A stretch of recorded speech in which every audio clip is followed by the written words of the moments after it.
আমি সকাল 7:30টায় বের হয়েছি বাসার থেকে। আমাকে সকালে আমরা উঠেছি 4টায়, তাহাজ্জুদ পড়েছি, উনিও আমার সঙ্গে পড়েছে। সকালে নাস্তা করে দিয়েছে, নাস্তা করার পরে আমি চলে গেছি মাদ্রাসায়। আমার ছেলেও গেছে মাদ্রাসা, প্রতিদিন আমরা যাই ধারাবাহিকভাবে। তো মাদ্রাসা শেষ করে জহরের নামাজ পড়েছি মসজিদে, পড়ে আমি বেরিয়ে আসতেছি, তখন আমার ছেলে ফোন দিয়ে আমাকে বলতেছে, আব্বু ওই বাসায় তো ঢুকে দেখি আলমারি কাটারি কুড়াল পড়ে আছে, আম্মু নেই, আম্মু পাচ্ছি না। তো কোথায় বাবা করছে খুঁজে পাচ্ছি না, এবং তাকে আমি ফোন দেওয়া, ফোন নেই, তার ফোনও নেই, ফোন বন্ধ সব। তো আপনি তাড়াতাড়ি আসেন। আমি খুব দ্রুত চলে আসলাম, আসার দেখি যে হ্যাঁ বাসায় তো মানে এই অবস্থা নাই। সে খুঁজে আমি নিচে উপরে ভাড়াটে নিচে, তাদের বললাম আপনার কিছু বলতে পারেন, করছে না।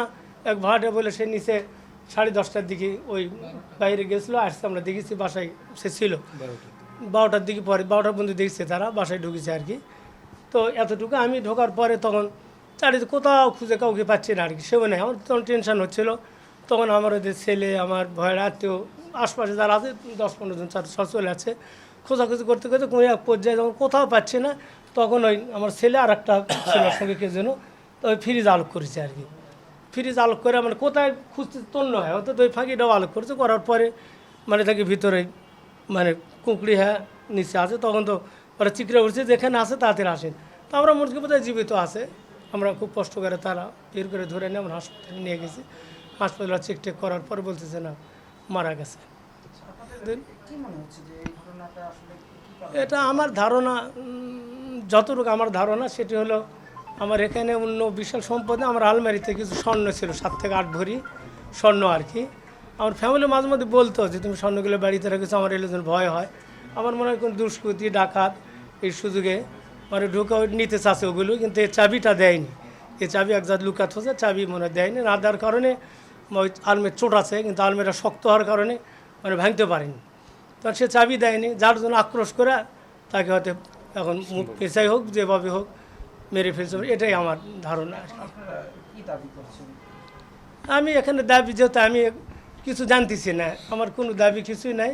এখন আল্লাহ পাক সব দেখেছে, যারা করছে আল্লাহ জন বিচার করে। আমি কোনো কারো উপর আমার কোনো কিছুই মানে কারো উপর ধারণা আমি কিছু জানতেছি না, আমি কিছু তো ঘটনাটা যেমন কার কথা বলবো কী করবো আর কি। আল্লাহ অন্য কোনো হারান, তার শুধু ফোন দুটা ব্যবহার করতে, ফোন দুটাই নেয় আর কি।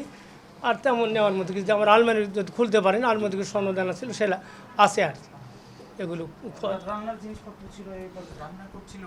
রান্না মনে হয় তরকারি করতেছিল, 11:30-12টায় তো রান্না করে, তো ওই সময় মনে হয় তারা ঢুকেছে আর কি, আমার ধারণা আর কি।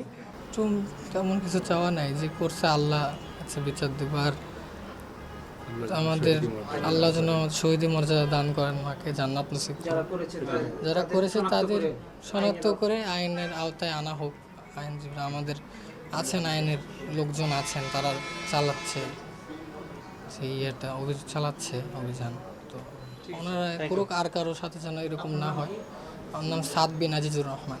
উনি যখন আমাদের এখানে আসেন 2:25 আসার পরে আমরা তাকে পরীক্ষা নিরীক্ষা করে দেখি যে উনি আমাদের কাছে মৃত অবস্থায় আসছেন। আমরা ইসিজি করি, তারপরে আমরা তাকে মৃত ঘোষণা করে আমরা পুলিশকে ইনফর্ম করি, আমার ইউএসএফও স্যারকে ইনফর্ম করি। তারপর আমরা তাকে মানে কর্তৃপক্ষের বা নিয়ম অনুযায়ী পুলিশের কাছে হস্তান্তর করি।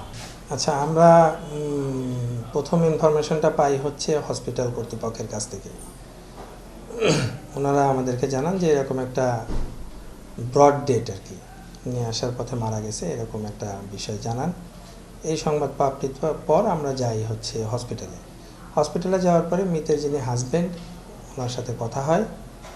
উনি জানান যে ওনার স্ত্রীর এরকম ডেড বডি বাড়ির ফ্রিজের মধ্যে ছিল। পরে ওনারা উদ্ধার করে নিয়ে উনি ওনার ছেলে সহ আরও 2-1 মিলে ভ্যানে করে নিয়ে আসছে, হসপিটালে এনে চিকিৎসক তাকে মৃত ঘোষণা করছে। তারপরে আমরা ঘটনাস্থলে গিয়েছি, বিষয়টা নিয়ে তখন থেকেই আমাদের অফিসার সহ আমি, আমার সিনিয়র কর্তৃপক্ষ সবাই ঘটনাস্থলে উপস্থিত ছিলাম। বিভিন্ন দৃষ্টিকোণ থেকে আমরা বিষয়টাকে খতিয়ে দেখছি। এখন পর্যন্ত সুনির্দিষ্ট করে আপনাদেরকে কোনো মতামত দিচ্ছি না, তবে এই ঘটনার নেপথ্যের কী কারণ কিছু কিছু বিষয় তদন্তের স্বার্থে আমি এখন প্রকাশ করছি না।